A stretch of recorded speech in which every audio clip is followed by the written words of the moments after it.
నమస్కారం అండి. నా పేరు ఆర్ భాగ్యలక్ష్మి. నేను ఒడిశా రాయగడ నుండి వచ్చాను.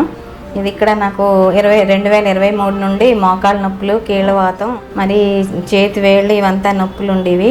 ఏమీ చేసుకోలేకపోయేదాన్ని. యూట్యూబ్లో అమృత సిద్ధ హాస్పిటల్ గురించి చూసి ఇక్కడ బాగా మెడిసిన్ ఇస్తున్నారని అందులో చూసి ఇక్కడికి వచ్చాను. వచ్చాక మెడిసిన్ 4 రోజులు వాడాక చాలా బాగా తగ్గింది. ముందైతే నేను బాత్రూమ్ కూడా వెళ్ళలేకపోయేదాన్ని. ఏం తిన్నా వాంటింగ్స్ అయిపోయేది, ఏమీ ఇష్టపడేది కాదు తినడానికి. మరి ఇక్కడ మెడిసిన్ వాడాక బాగా తగ్గింది. థెరపీ కూడా చేయించుకున్న. అమృత హాస్పిటల్కి ధన్యవాదాలు.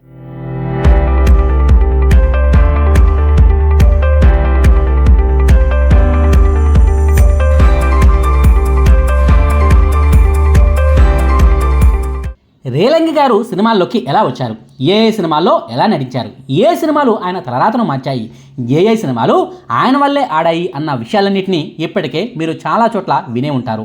ఆ వివరాలను ఎక్కడో ఓ చోట చదివే ఉంటారు. అందుకే ఆయన సినీ జీవిత విశేషాల జోలికి వెళ్లకుండా కేవలం ఆయన వ్యక్తిగత జీవితం గురించే ఈ వీడియోలో చెప్పుకుందాం. రేలంగి వెంకటరామయ్య గారు చివరి రోజుల్లో ఎలాంటి జీవితాన్ని గడిపారు, 160 కిలోల బరువైన దేహంతో కూడా ఆయన ఎందుకు నటించాల్సి వచ్చింది, ఆయన చనిపోయిన రోజు అసలు ఏం జరిగింది, ఆయన చనిపోయిన తర్వాత బయటపడిన వీలునామాలో ఉన్న విషయాన్ని చదివి కుటుంబ సభ్యులు ఎందుకు నివ్వరపోయారు, అసలు ఆ వీలునామాలో ఏముంది అన్న వివరాలను ఈ వీడియోలో క్లియర్గా చెప్పుకుందాం.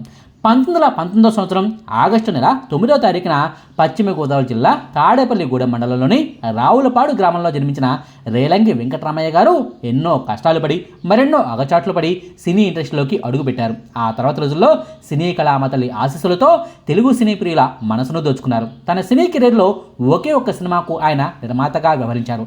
సమాజం అనే టైటిల్తో ఓ సినిమా నిర్మించి చేతులు కాల్చుకున్నారు. హిట్టు ఫట్టుతో నిమిత్తం లేకుండా సమాజం పట్ల ఓ బాధ్యతతో నిర్మించిన చిత్రం అది. ఆయన ప్రతిభకు 1954లో పద్మశ్రీ అవార్డును ఇచ్చి కేంద్రం సత్కరించింది. దాదాపుగా 2 దశాబ్దాల పాటు తెలుగు సినీ ప్రేక్షకులు రేలంగి లేని సినిమాను ఊహించుకోలేదు. హీరో ఎవరైనా సరే శుభం కార్డు ముందు వచ్చే డైలాగ్ను రేలంగి గారికి ఇవ్వాల్సిందే. ఆయన సీన్లో ఉంటే ఎంత సీరియస్ సీన్ అయినా సరే నవ్వులు పూయిస్తుంది. ప్రేక్షకుల దృష్టి రేలంగి హావభావాల మీదే ఉంటుంది. రేలంగి వేసిన ప్రతి పాత్ర పండింది. రేలంగి సంపాదనకు అంతే లేదు. మద్రాసు నగరంలోనే ఆయన 6 ఇళ్లను కొన్నారట. ప్రముఖ స్టూడియోల స్థలాలు ఆయనవేనట. ఎంత సంపాదించినా రేలంగి మనసు మాత్రం తాను కష్టపడిన కాలం నాటిదే. తాను అల్లరిచిల్లరగా నాటకాలు ఆడుతున్న రోజుల్లో నమ్మకంతో పిల్లనిచ్చిన మామగారిని, బావమరుదులను మర్చిపోలేదు. అత్తగారింటి దగ్గర ఊరు తాడేపల్లిగూడమే తన సొంత ఊరిలా భావించారు.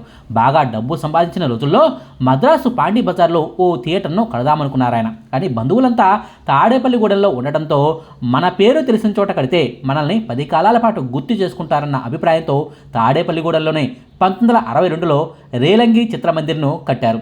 నాటి తమిళనాడు ముఖ్యమంత్రి కామరాజు గారు ఆ థియేటర్ను ప్రారంభించారు. అందులో విడుదలైన మొదటి సినిమా లవకుశ. కొన్నేళ్ల క్రితమే దాన్ని పద్మశ్రీ వెంకటరామయ్య మాల్గా మార్చడం గమనార్హం. రేలంగి గారిది భారీ కాయం. కాలులో ఏదో ఇబ్బంది, అది బోధకాలో మరొకటో తెలియదు. కానీ ఒక కాలు బరువుగా కదిలిస్తూ ఉండేవారు. ఆ నడక నవ్వించడం వేరే సంగతి. సినీ రంగంలో చాలామందికి ఉండే సిగరెట్, డ్రింకు అలవాట్లు రేలంగి గారికి లేవు. అయినా షష్ఠి పూర్తి ముందు రేలంగి గారికి అస్వస్థత కలిగింది. నడుము నొప్పి తీవ్రంగా ఉండి నడుము నుంచి కింది భాగం చచ్చుబడిపోతుందేమోనంత భయం. ఎముకలకు సంబంధించిన వ్యాధి అన్నారు. ఫిజియోథెరపీ చేయించాలని సూచించారు. ఆ సమయంలో ఆయన్ను కంటికి రెప్పలా చూసుకున్న అమ్మాయి రేలంగి వదిన గారి అమ్మాయి రాజేశ్వరి. సొంత తండ్రికి చేసినట్టుగా సేవలు చేసింది. ఆయనకు మళ్ళీ నడక నేర్పించింది. కర్ర పట్టుకుని నడవగలిగే స్థితికి వచ్చారు. చక్రాల కుర్చీలోనే కూర్చొనే షష్ఠిపూర్తిని పూర్తి చేసుకున్నారు. ఆ తర్వాత మళ్ళీ నటనను మొదలుపెట్టినా భారీగా పెరిగిన శరీరం అంతగా సహకరించలేదు. 2 కుర్రాళ్ళు ఆయన్ని దగ్గరుండి నడిపించుకుంటూ వెళ్ళి కారెక్కించి స్టూడియోకి తీసుకెళ్లాల్సి వచ్చేది. ఆ సహాయకులు నిలబెడితే నిలబడి బాధను భరిస్తూ డైలాగులు చెప్పేవారు. పక్కకు తిరగటం కష్టం. ఆ పనిని కూడా సహాయకులు చేయాల్సిందే. అలా మనిషి సహాయం లేకుండా ఏ పని చేయలేని పరిస్థితి. అయినా సరే 160 కిలోల బరువుతో కాలు కదపలేని స్థితిలో ఉన్నా సరే 30 సినిమాల్లో నటించారు. అంత ఇబ్బంది పడుతూ సినిమాలు చేయటం ఎందుకని అన్నవాళ్ళు కూడా లేకపోలేదు. కానీ సినిమాలు చేస్తూనే కన్ను మూయాలన్నది ఆయన అభిలాష ఆట. నటిస్తూనే పోయే భాగ్యం అంత ఈజీగా దక్కదని, నాకు దక్కుతుందేమో అన్న ఆశ తనదని ఆయన చెప్తుంటే అలా విమర్శలు చేసిన వాళ్ళు సైతం కన్నీటి పర్యంతమయ్యేవారట. ఆయన తన చివరి రోజుల్లో నటించిన సినిమాల్లో వీల్ చైర్లో కూర్చునే చాలా సినిమాల్లో కనిపించారు. ఆయనకు అనారోగ్యం అన్న సంగతి జనాలకు తెలియదు కదా. అలా కుర్చీలో కూర్చొనే డైలాగులు చెప్తూ నవ్వించడం కొత్త రకం కామెడీగా జనాలు ఫీల్ అయ్యి తెగ నవ్వేశారు. చిత్ర పరిశ్రమలో వచ్చిన మార్పులతో అవుట్డోర్ షూటింగ్లు పెరిగాయి. భారీ కాయంతో నడక కష్టమైన సమయంలో సినిమాలు అంగీకరించి తాను ఇబ్బంది పడి నిర్మాతలను దర్శకులను ఇబ్బంది పెట్టడం కన్నా సినీ రంగం నుంచి తప్పుకోవడమే మంచిదనే ఆలోచనకు వచ్చారు రేలంగి. అప్పటికే ఆస్తిలోని 3 ఏళ్లను తను ఎంతో ఇష్టపడిన సహనటి గిరిజకు రాసిచ్చారు. ఆ తర్వాత మిగిలిన ఆస్తులను తన కొడుకు అప్పగించిన తర్వాత ఆరోగ్యం క్షీణిస్తున్న దశలో మద్రాసులో మకాం ఉండటం కన్నా తాను ఎంతో అభిమానించే సొంత ఊరైన తాడేపల్లిగూడానికి చేరారు. జరగకూడని జరిగితే గూడెం గాలి పీలుస్తూ ఆ గూడెం మట్టిలోనే కలిసిపోవాలన్నది రేలంగి గారి కోరిక. ఒక ఊరిని అంతగా ప్రేమించడం రేలంగికే చెల్లింది. తాడేపల్లిగూడానికి వచ్చిన తర్వాత అనారోగ్యంతో బాధను అనుభవిస్తున్నా చూసేందుకు వచ్చేవారంతా తనని ఒక కమెడియన్గా చూస్తూ నవ్వుకోవడం చూసిన రేలంగి కామెడీ నటుడి బాధ ఏమిటో అర్థమైంది. అనారోగ్యం వల్ల పెరుగుతున్న నొప్పుల బాధలు పెరుగుతున్న కొద్దీ తనకు రోజులు దగ్గర పడుతున్నాయన్న భయం ఆయన్ను వెంటాడుతూ వచ్చింది. దాంతో పాటు సినీ రంగంలో పనిచేసి తనకన్నా ముందే లోకం వెళ్ళిపోయిన వాళ్ళంతా రేలంగి గారికి గుర్తుకు రావటం మొదలైంది. వారందరి జీవితాలు ఎలా ముగిసిందన్నది తెలుసుకుంటూ వచ్చారు. కార్తీక మాసం నవంబర్ నెల భక్తి పారాయణుడైన రేలంగి అనారోగ్యంలో కూడా చల్లటి నీటితో తలస్నానం చేసి జలుబు తెచ్చుకున్నారు. స్థానిక వైద్యుడు ఏలూరు నుంచి వచ్చిన వైద్యులు పరీక్షలు జరిపినా రేలంగికి ఒకసారి మద్రాసుకు వెళ్ళి వైద్య పరీక్ష చేయించుకుంటే మంచిదనిపించింది. అలా అనుకుంటూ ఉండగానే నవంబర్ చివరి వారం వచ్చేసింది. అది 1975 సంవత్సరం నవంబర్ నెల 27వ తారీఖు.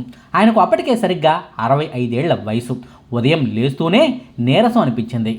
కాఫీ తాగితే బాగుంటుందేమో కానీ బెడ్ కాఫీ ఆయనకు ఇష్టం లేదు. బలవంతం చేసినా కొంచెమే తాగారు. రేలంగి గారి భార్య దేవాలయంలో పూజలకు వెళ్ళింది. ఎప్పుడూ ఆయన్ని కనిపెట్టుకుంటూ ఉండే కూతురు వరసయ్యే రాజేశ్వరి సొంత కొడుకు ఇంట్లోనే ఉన్నారు. స్నానానికి నీళ్లు తోడనా అని ఆ అమ్మాయి అడిగితే నడుము నొప్పి భరించలేని స్థితిలో ఉంది. సోఫా నుంచి దించి నేల మీద పడుకోబెట్టండి, సుఖంగా ఉంటుందేమో అన్నారు.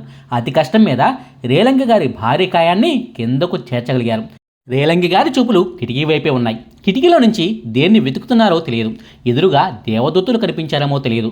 పక్కనున్న రాజేశ్వరికి వెళ్ళిపోతున్నట్టుగా చెయ్యి ఊపారు. రేలంగి తలను రాజేశ్వరి తన ఒడిలోకి తీసుకుంది. వీడ్కోలు చెప్పడానికి పైకి లేపిన చెయ్యి ఒక్కసారిగా కిందకు వాలిపోయింది. లక్షలాది ప్రేక్షకులను కడుపుబ్బా నవ్వించిన రేలంగి ఆ రోజు ఉదయం 8 గంటల సమయంలో తెలుగు సినీ ప్రియులందరినీ దొక్కల్లో ముంచేసి వెళ్ళిపోయారు. రేలంగి గారికి ఒకే ఒక్క కొడుకు, పేరు సత్యనారాయణ బాబు. రేలంగి బాబు అని ముద్దుగా పిలుచుకునేవారు. రేలంగి వెంకటరామయ్య గారికి 2 మనవళ్ళు, 4 మనవరాళ్ళు. ఆయనకు మనవరాళ్ళంటే పిసరంత ఎక్కువ ఇష్టం. ఏమాత్రం వీలు కుదిరినా మనవళ్ళు మనవరాళ్లతోనే ఎక్కువ సమయాన్ని గడిపేవారు. ఎవరైనా చదువుకోవడానికి ఆర్థిక సాయం కోసం వస్తే మంచి మార్కులతో పాస్ అయ్యి చూపించాలన్న కండిషన్ను పెట్టి మరీ ఆర్థిక సాయం చేసేవారట. 1967లో వెంకటేశ్వర విశ్వవిద్యాలయం స్థాపించే ముందు బోర్డు సభ్యులు రేలంగి గారిని కలిశారట. మీరు కనుక 5 లక్షల రూపాయలను విరాళంగా ఇస్తే రేలంగి వెంకటేశ్వర యూనివర్సిటీ అనే పేరు పెడతామని ఆఫర్ కూడా ఇచ్చారట. ఆ మాట విని నవ్వేసిన రేలంగి గారు, నా పేరేమీ అక్కర్లేదయ్యా, ఆ భగవంతుడి పేరుతోనే విద్యాలయాన్ని కట్టించండి. నేనైతే 4 లక్షలు ఇస్తాను. ఇక్కడ చదువుకున్న వాళ్ళందరికీ మంచి చదువు రావాలని మాత్రం అంతా మొక్కుకోండి. నా పేరేమీ దేనికి పెట్టనక్కర్లేదంటూ ఆ రోజుల్లోనే 4 లక్షల రూపాయలను విద్య కోసం దానం చేసిన గొప్ప వ్యక్తి ఆయన. తన బంధువుల్లో నిరుపేదలైన అమ్మాయిలకు ఆర్థిక సాయం చేసి మరీ దగ్గరుండి మరీ పెళ్లి చేసిన వ్యక్తి ఆయన. నిరుపేద కుటుంబాల్లోని అమ్మాయిల పెళ్లిల ఖర్చుల వ్యవహారాలన్నింటినీ రేలంగి గారి భార్య గారే పర్యవేక్షించేవారట. రేలంగి గారికి ముందు చూపు చాలా ఎక్కువ. సినిమాల్లోకి వచ్చిన 20 ఏళ్ల తర్వాత తన సంపాదనతో భూమిని కొనాలన్న ఆలోచన చేశారు. ఆ రోజుల్లో దక్షిణాది భాషల చిత్రాల షూటింగ్లన్నీ చెన్నైలోని వాహిని స్టూడియోలోనే జరిగేవి. ఆ స్టూడియో పక్కనే ఉన్న విజయ గార్డెన్స్ను 1956లోనే రేలంగి గారు కొనుగోలు చేశారు. 5 ఎకరాల విస్తీర్ణంలో ఉండే ఆ స్థలాన్ని కొని కొన్నాళ్ల పాటు అందులో పంటలు పండించారు. ఆ తర్వాత రోజుల్లో వాహిని స్టూడియో వారికి లీజుకి ఇచ్చేశారు. రేలంగి గారు చనిపోయిన తర్వాత ఈ స్థలానికి సంబంధించిన వీలునామా ఒకటి బయటపడింది. ఆ వీలునామాను చూసి ఆయన కుటుంబ సభ్యులు నివ్వెరపోయిన పరిస్థితి. కొడుక్కు పెళ్లి కూడా కాకముందే ఆయన రాసిన ఆ వీలునామాలో మనవళ్ళు మనవరాళ్ల ప్రస్తావన కూడా ఉండటం గమనార్హం. ఈ స్థలం నా మనవళ్ళు మనవరాళ్లకే దక్కుతుంది. ఆడామగ అన్న తేడా లేకుండా ఎంతమంది మనవళ్ళు మనవరాళ్ళు పుడితే అంతమంది వారసులకు సమానంగా ఈ ఆస్తి దక్కుతుంది. అయితే కారణం ఏదైనా సరే నా కొడుకు బ్రతికి ఉన్నంతకాలం మనవళ్ళు కానీ మనవరాళ్ళు కానీ ఈ ఆస్తిని అమ్ముకోవడానికి హక్కు లేదు. ఈ ఆస్తి ద్వారా వచ్చే ఆదాయాన్ని అనుభవించవచ్చు, కానీ దీన్ని ఎవరూ అమ్మకూడదంటూ రేలంగి గారు రాసిన ఆ వీలునామాను చదివి అంతా విస్తుపోయిన పరిస్థితి. నా మనవళ్ళు మనవరాళ్ళు ఎలాంటి పరిస్థితుల్లో ఉన్నా, ఏ ఇబ్బందుల్లో ఉన్నా సరే భవిష్యత్తులో నా పేరు చెప్పుకొని కడుపు నిండా అన్నం తినాలి. అందుకే నా కొడుకు పెళ్లికి కూడా కాకముందే వాడికి 19 ఏళ్ల వయసు ఉన్నప్పుడే ఈ వీలునామాను రాస్తున్నానంటూ అందులో ప్రస్తావించారట కూడా. రేలంగి గారు 100, 200 కాదు, ఏకంగా 360కి పైగా సినిమాల్లో నడిచారు. రేలంగి గారికి ముందు, ఆయన తర్వాత చాలామంది సినీ నటులు తమ వారసులను కూడా సినీ ఇండస్ట్రీలోకి తీసుకొచ్చారు. కానీ ఆయన మాత్రం తన కొడుకును సినీ ఇండస్ట్రీ దరిదాపులకు కూడా రానిలేదు. సినీ పరిశ్రమలో ఉండే రాజకీయాలు నాకు తెలుసు, ఇలాంటి కలుషిత వాతావరణంలో ఉండకూడదనే నా కొడుకును సినిమాల్లోకి పంపించలేదంటూ ఓ సందర్భంలో రేలంగి గారే చెప్పుకొచ్చారు. బాలానందం అనే ఒకే ఒక్క సినిమాలో మాత్రమే రేలంగి గారి కొడుకు ఓ చిన్న పాత్రలో కనిపించడం గమనార్హం. ఇదండి రేలంగి గారి గురించిన వివరాలు. చివరి రోజుల్లో సినిమాల్లో నటించడానికి ఎన్ని కష్టాలు పడ్డారు, చివరి రోజు ఎలా మరణించారు అన్న దానికి సంబంధించిన సమాచారం. మీకు ఈ వీడియో నచ్చితే లైక్ చేయండి, షేర్ చేయండి. మరిన్ని ఆసక్తికరమైన వీడియోల కోసం మా కొత్త ముచ్చట ఛానల్ను సబ్స్క్రైబ్ చేయడం మాత్రం మర్చిపోకండి. Thank you.